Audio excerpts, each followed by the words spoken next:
Hello, Free From an Allergy community, and welcome back to another virtual event.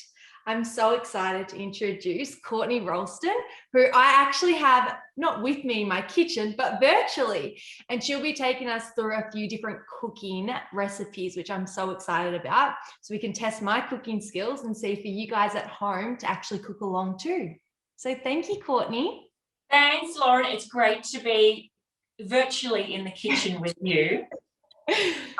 This is great. I think this is really good, especially for anyone that's watching along with us today, because everyone's kitchen is a little bit different.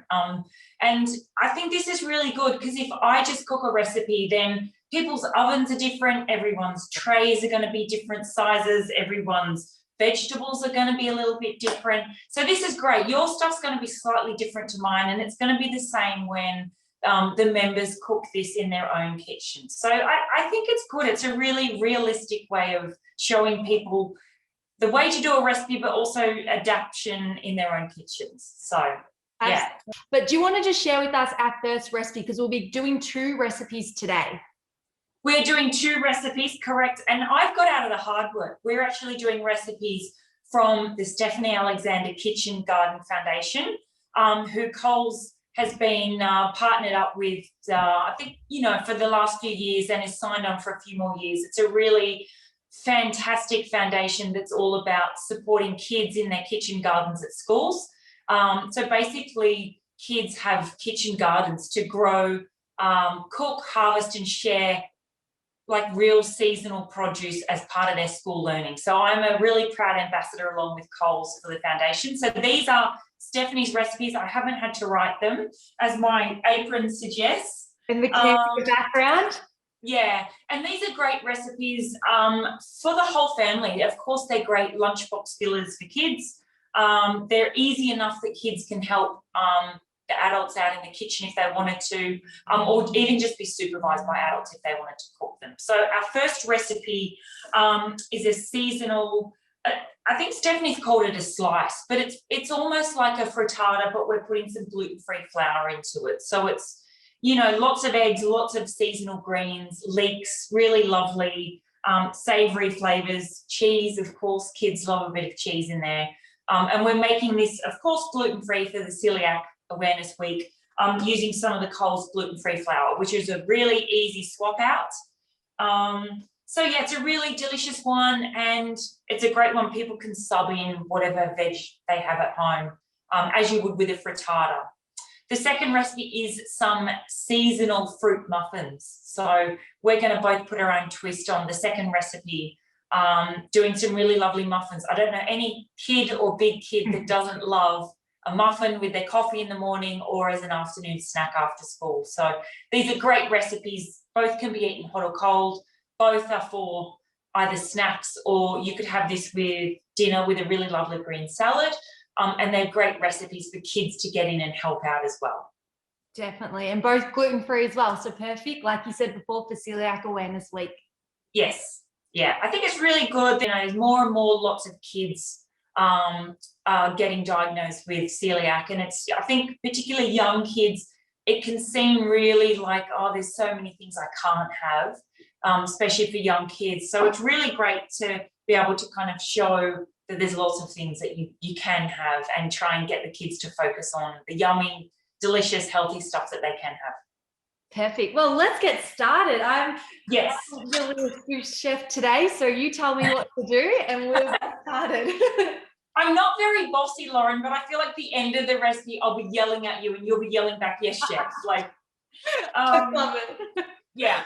So just to keep things moving along, I've got all of the ingredients here for our slice. We're calling it a slice. My nan always called sweet thin slices, but this is a savoury slice. So I've got my leek cut up, and I've got so with the leeks, you generally want to use just the white part. That's the nice sweet part.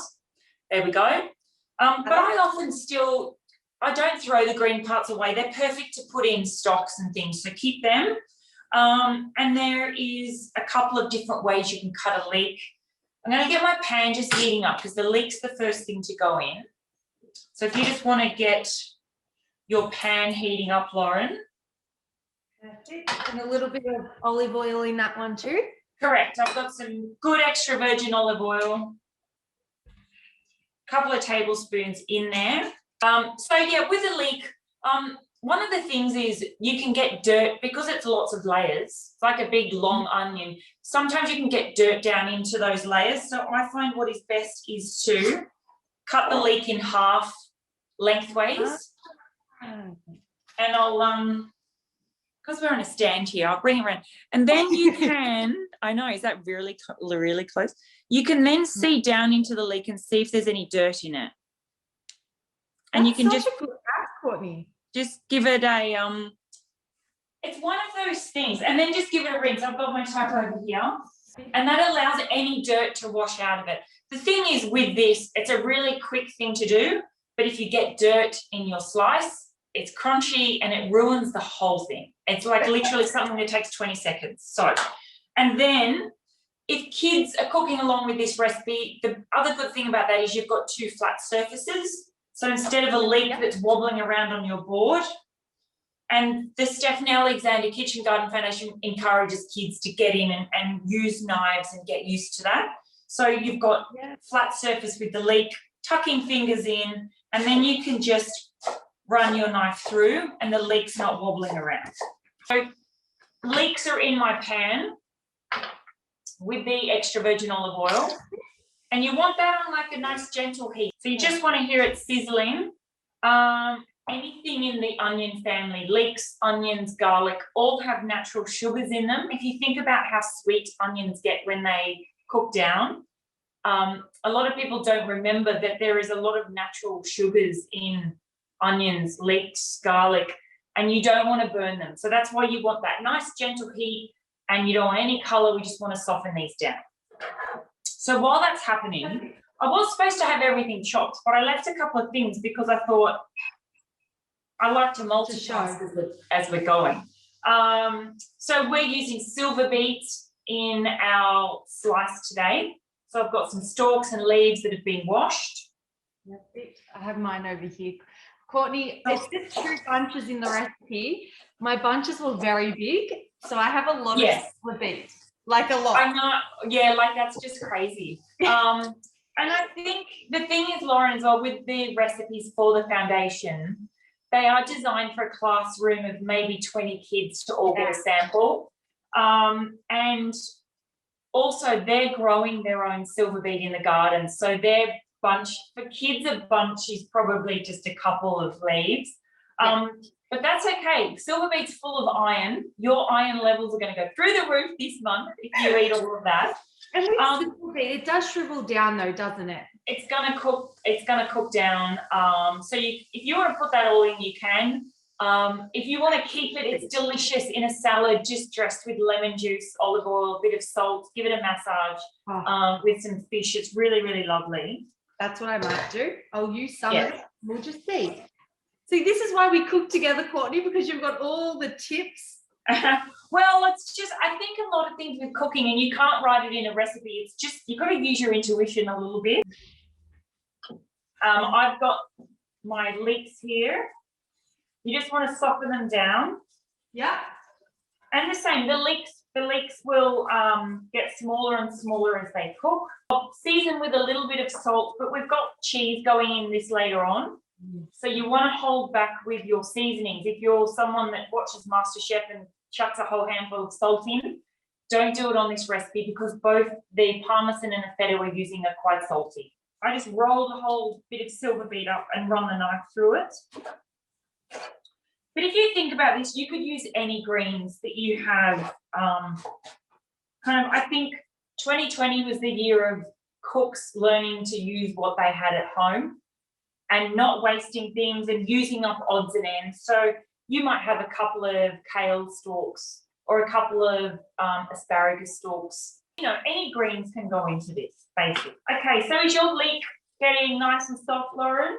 It is. It's getting nice and soft. It's not burning, which is a good sign. 10 points, gold star for you. When do you know when the leeks are done, Courtney? Do they just go like a bit of a different colour, like translucent, or they just soften up?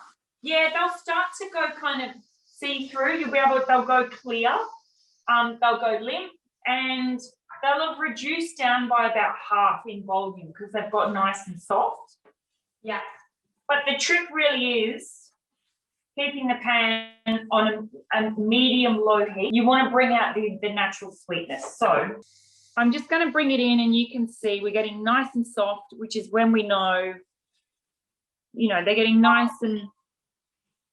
Mine definitely actually looks like that, Courtney. The other thing with leeks is you can smell them. You should start to smell like sweetness. You should be able to smell their natural sweetness. And now I'm going in with the silver beet.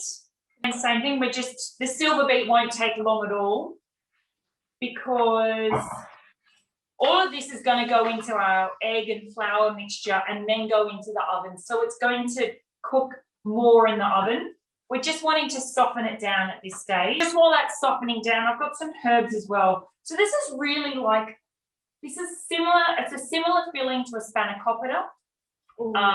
Basically, but we're not putting the filo pastry on the outside. We're putting a bit of flour in and baking it. So it's very similar to a frittata. It's very similar to a spanakopita, but it's a slice. So again, any herbs that you have at home, we've got mint and parsley in today's recipe. It's kind of got those Greek flavorings. We're using feta cheese and mint. So those two things kind of tie in nicely together. So I'm going to roughly chop my mint and my parsley. I cheated, Courtney. I pre-chopped mine up before. That's totally fine. So we can, while that's finishing, as I said, it's all about the multitasking. I've got a mixing bowl. I'm going to crack the eggs into my mixing bowl just because I've gotten lazy with washing up over the years. So if I can only use one bowl, I'm going to do that. So we're using 8 Coles free range eggs. So we're just going to crack them into the bowl. Whole eggs. All right, that's our 8 eggs in. Pop them there. I'm going to turn my silver beet and leek off. We've gotten nice and soft. It's still nice and dark green. Oh, mine actually looks like that. Good. Yes. So that can sit off the heat. I might use a fork to whisk this up. Apologies for turning my back on you all. So I'm going to whisk up our 8 eggs, just roughly. So our herbs I'll just put the herbs in with the other greens, but they don't really need cooking. You don't need to cook them off or anything. All my eggs. So mint and parsley can just go in with the leeks and the silver beet.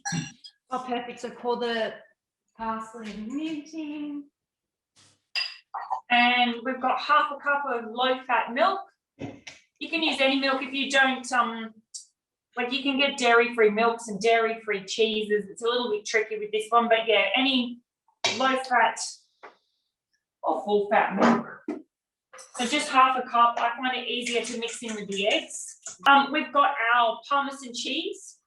Yes. I'm going to leave a little bit back for the top, just because Parmesan will make it nice and golden on the top. I go rogue on everyone's recipes, even my own. I change things as I'm going.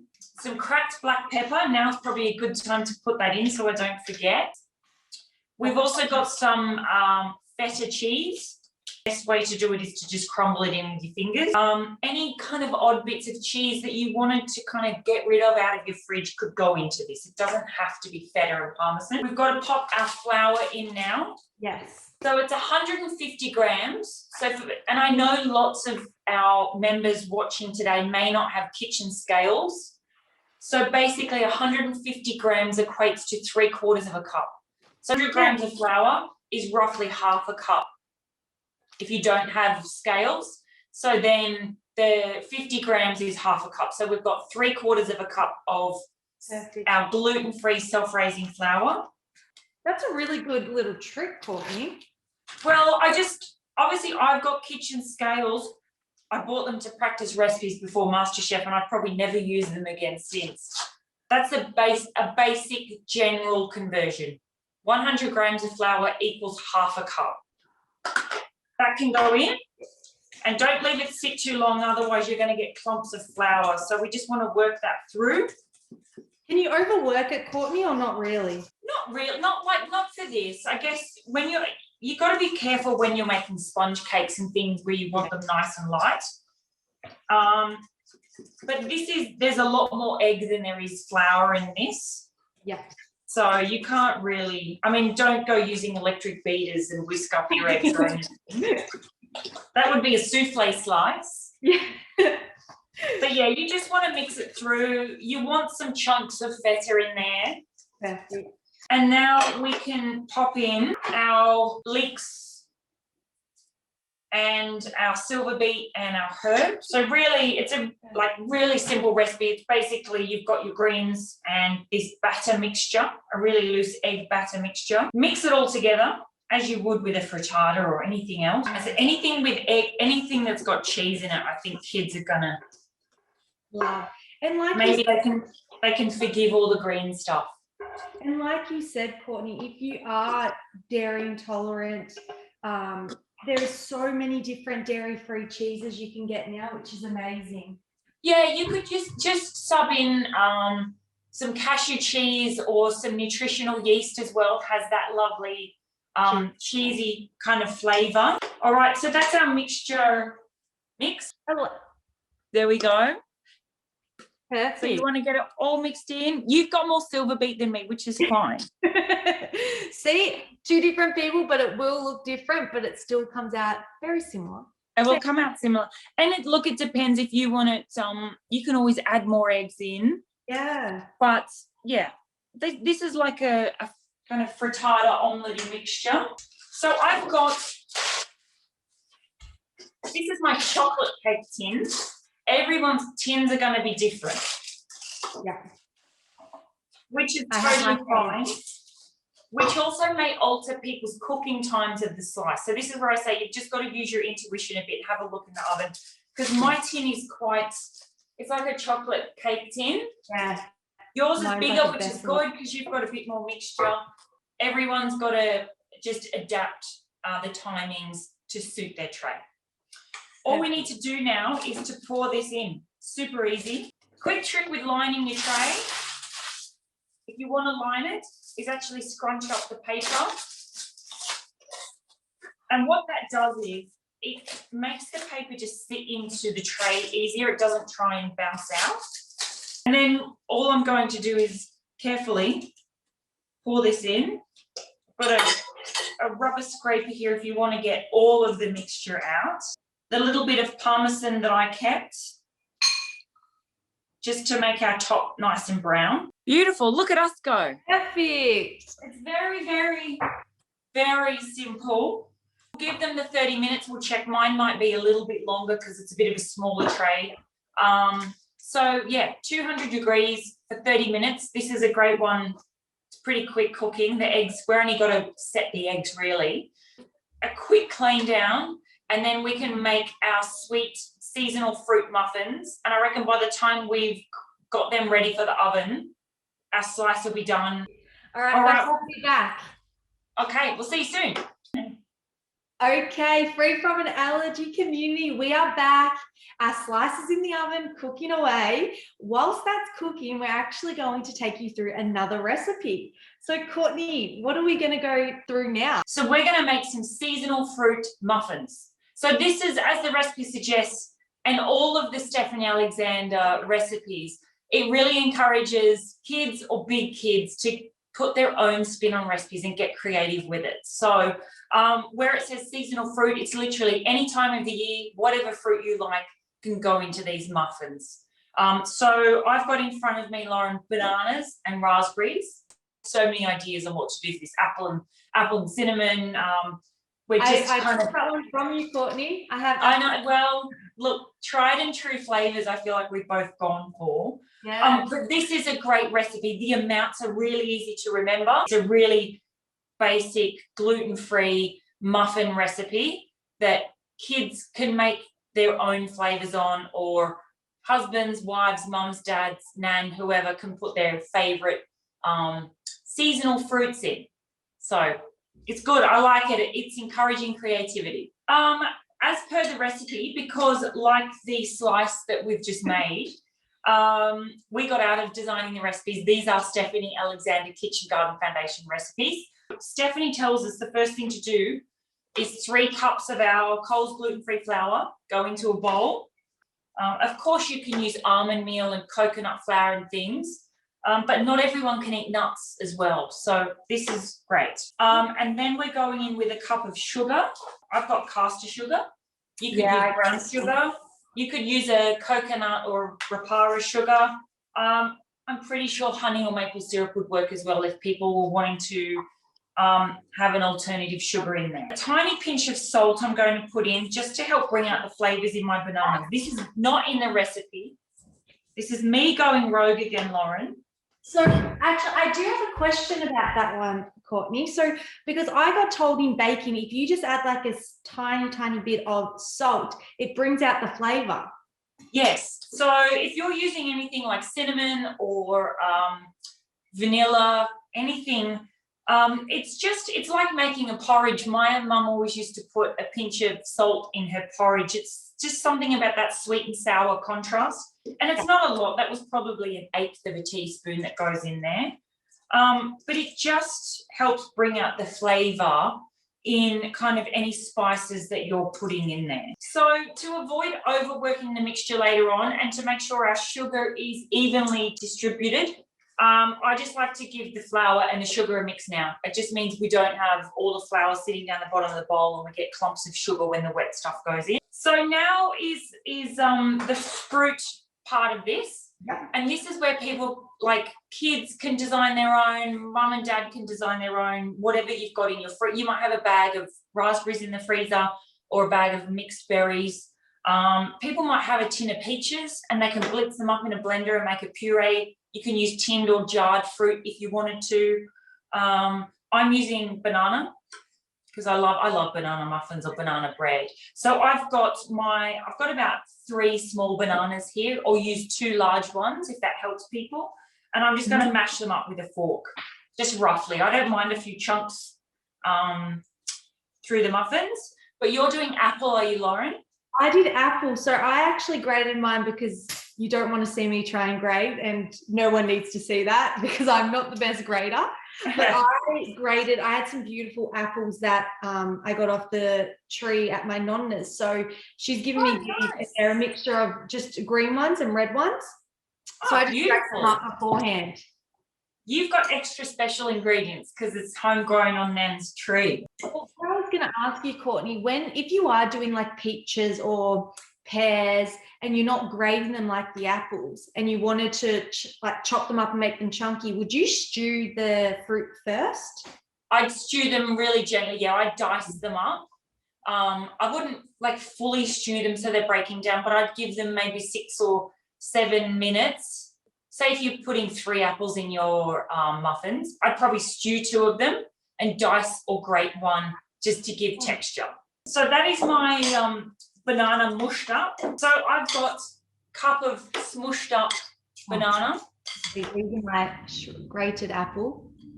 And my raspberries I'm going to leave whole because they'll go nice and jammy as they cook because berries are really soft, so you don't need to do anything to them. Are you putting any spices or any vanilla in? Now's the time. Cinnamon. I feel like I want to use some spices as well. I've got my drawer here. Oh, I love a spice drawer. For me, banana and cinnamon as well. So we'll do one thing the same. I'm going to put in a teaspoon of cinnamon because I love a bit of spice. So I'm going to mix that through the banana. So this can basically be our wet ingredients bowl. So I've got 2 Coles free range eggs. So the eggs are what binds our muffins together. I'm going to put one in with the banana. Should I pop mine? I might pop it in this bowl and break it. With your apple, yeah. Or just break them up. So all we're doing is getting a dry bowl and a wet bowl. So anything that you think is wet, like eggs, bananas, yogurt, any of that stuff. Again, this is so when we combine the 2 things, we're not overworking. My bowl's quite small. I feel like I'm going to need a bigger boat with this. 1 cup of yogurt. Yep. So I've got a coconut yogurt, Lauren. So I'm just trying to make sure mine are different to yours. So you could use a full fat Greek yogurt. I think or a we dairy-free yogurt. I've got a coconut yogurt just because I had it from a recipe from yesterday. I'm going to mix the cup of yogurt in with the bananas, the cinnamon and the eggs. And again, because you went, that's good for those with intolerances or who can't have dairy to know that they can have coconut yogurt. You can now get almond milk yogurt, I'm pretty sure. Oh, really? Yeah, that's great. Yeah. But also, like, I really like the tropical flavour with my bananas and raspberry. I think banana, raspberry, coconut work well. So sometimes it may not even be about an intolerance. It might be whatever yogurt you have in the fridge, or whatever yogurt best suits what you're making. So just mix the yogurt through your other wet ingredients. So this is all 1 cup measurements to this point. Here's the only part where we stray from 1 cup, 1 cup, 1 cup. The only part we stray is with the oil. So I'm using an extra virgin olive oil. You could use any oil you like, sunflower oil, a coconut oil if people have that at home and they like using that. 3/4 of a cup of oil. It's the only thing that's not in a 1 cup measure. So we need 3/4 of a cup. So this gives us richness, and you need some fat in a muffin. The yogurt's going to help our self-raising flour, our gluten-free self-raising flour, rise up. That bit of yogurt is going to react with the flour like it would in a flatbread. So everything's playing its part here, and our fruit is going to give us our flavour. So I'm just going to whisk in, getting very full in my bowl here. I was going to say I'm nearly over.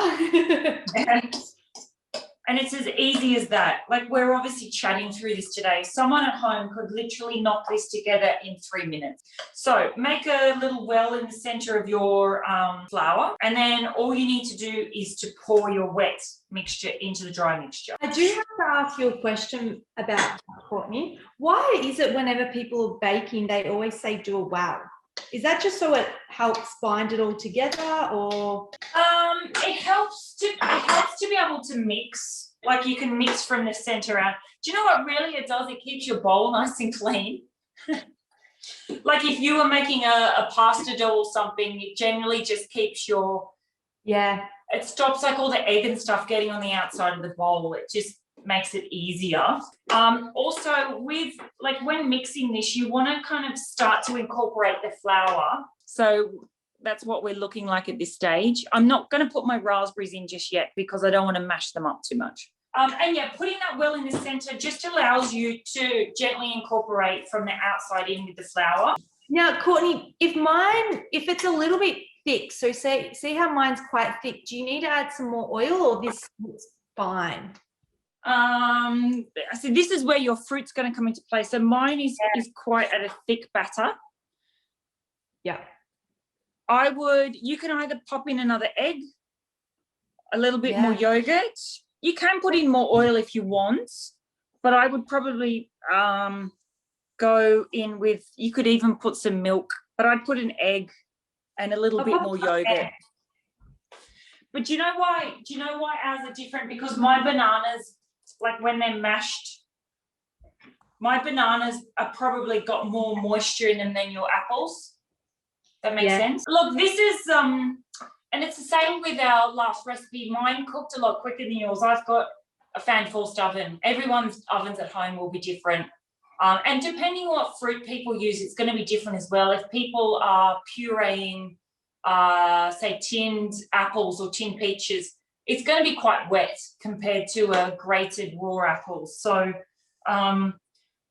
you can just adjust it up like you've just done. Pop in another egg, put in another spoon of yogurt, a dash of oil if you need to. Now it looks more like yours. It's been a bit more runnier. Perfect. There we go. So I'm going to pop in some of my raspberries now and just fold them through. And I'm putting them in because I'll stop eating them. I've been eating these. This is so good. So I'm putting in, that's probably 3/4 of a cup. I'm just going to pop a couple on the top of the muffins. Beautiful. So yeah, I'm just going to fold those raspberries through. Okay, you've got your muffin tin lined. Yes.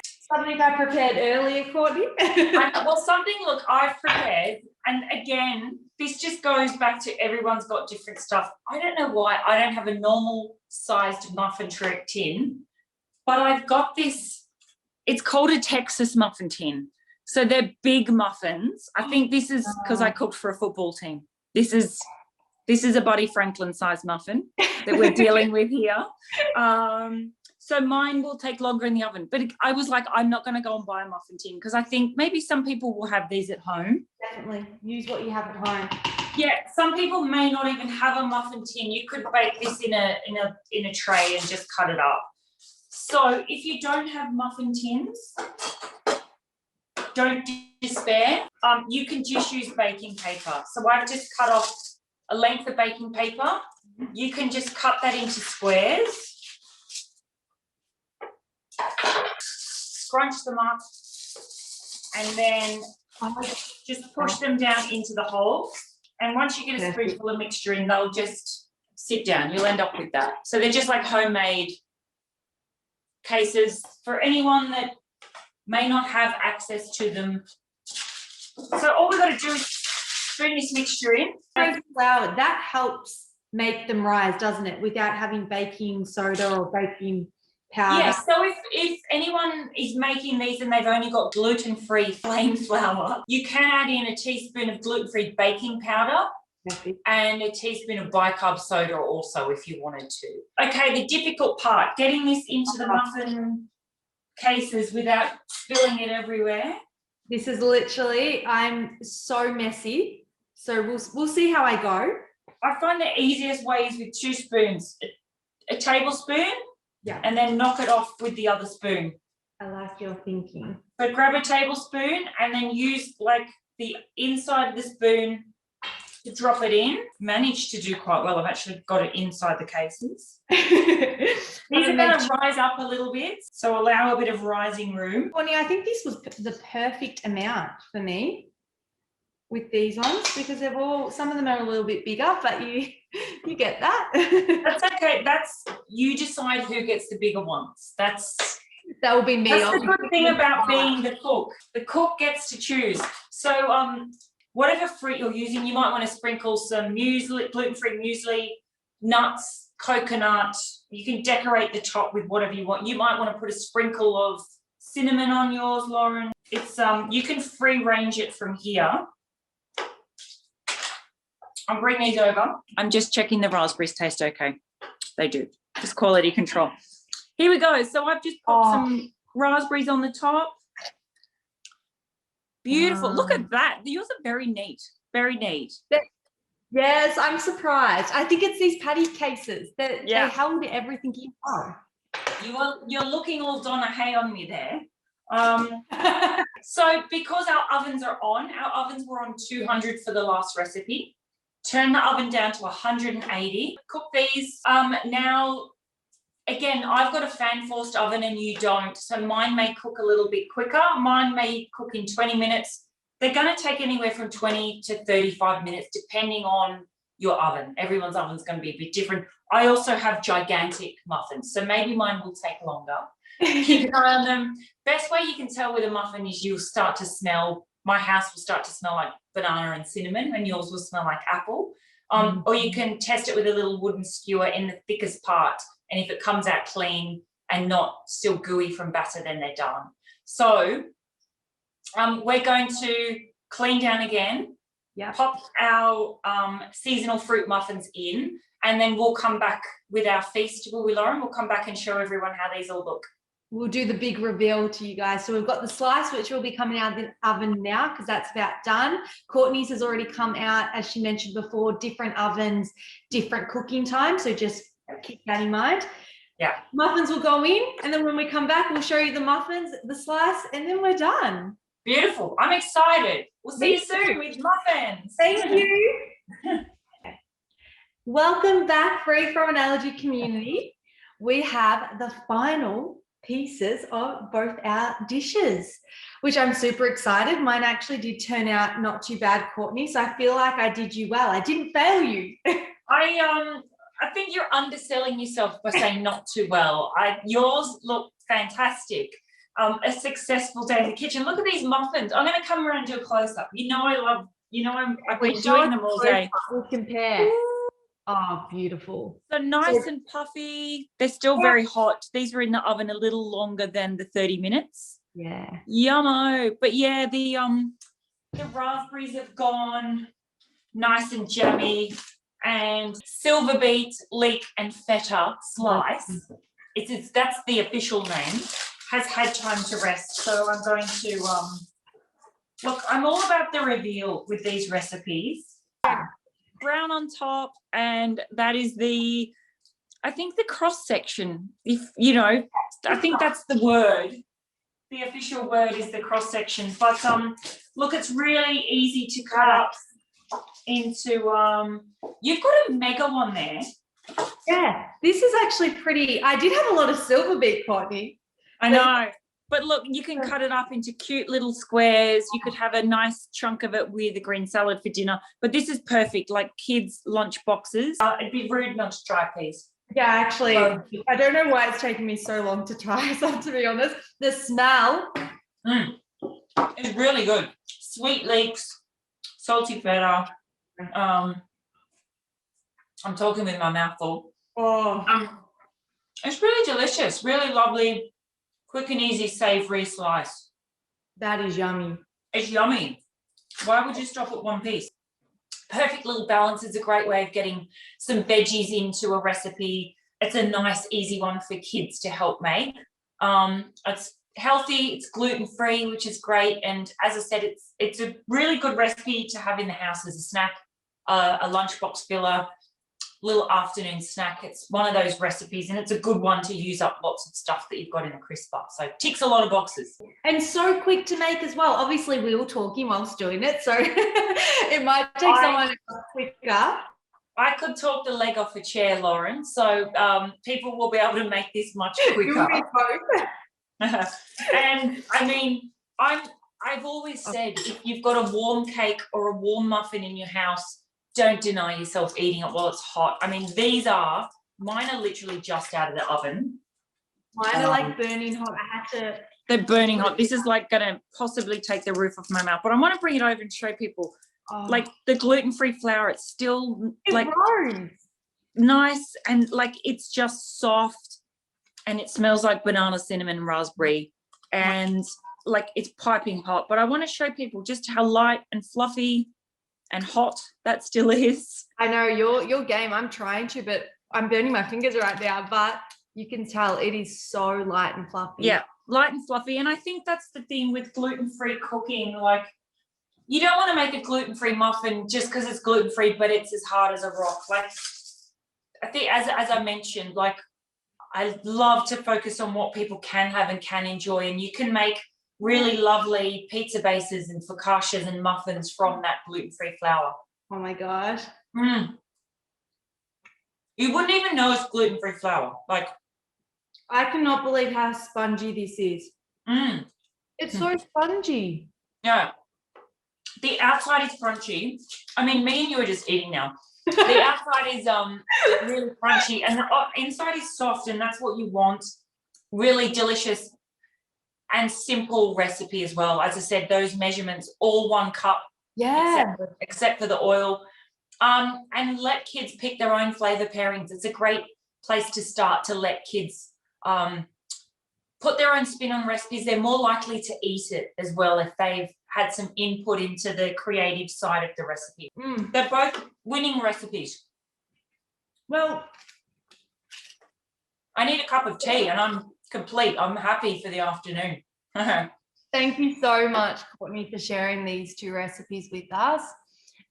It's been a lot of fun for me. I've got now dinner for tonight, and I've got dessert, well, probably now afternoon snack for me. It's been absolute great pleasure, and we'll also share the recipes in the bio for this video, but they have been given by Stephanie Alexander Foundation. Well, thank you so much for your time, and make sure you check back because Courtney will also be sharing 2 other gluten-free recipes she's created for this show. Look, food brings so much joy. So hopefully my recipes, for anyone that does have celiac or can't eat gluten, hopefully my recipes bring you a little joy and you enjoy them. I think that's what it's all about. Food can bring so much pleasure to people. So hope everyone enjoys the other recipes, and I hope they've enjoyed today's recipes as well. So thanks for having me, Lauren, and sure I'll see you again shortly in the future. Well, maybe one day we can actually meet officially without it being virtually. Yeah. Yes. I feel like we're working towards that. Hopefully soon. Exactly. Perfect. Yeah. Well, thank you so much. Have a good afternoon. Thanks, Lauren. Enjoy your delicious eats. I'm going to finish this muffin. Definitely. Bye, everyone.